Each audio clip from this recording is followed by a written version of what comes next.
Welcome to The Last Breakfast. Please enjoy the video. In this video, I will show you how to play Wind of Change on acoustic guitar.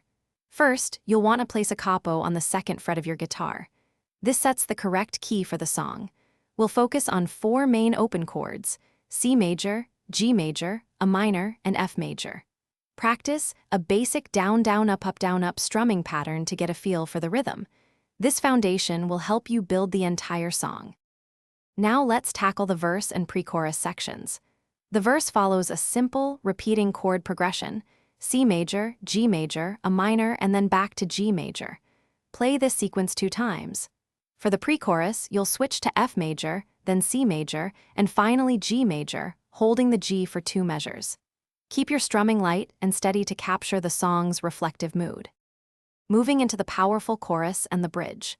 The chorus uses F major, C major, G major, and a minor, then repeats F major, C major, and 2 measures of G major. For the bridge, the progression is a minor, G major, C major, F major, then a minor, G major, F major, and G major. Try to increase your strumming intensity slightly during the chorus to emphasize its uplifting feel.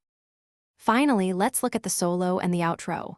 For the iconic guitar solo, you can simplify it by picking out the main melody notes over the verse chord progression.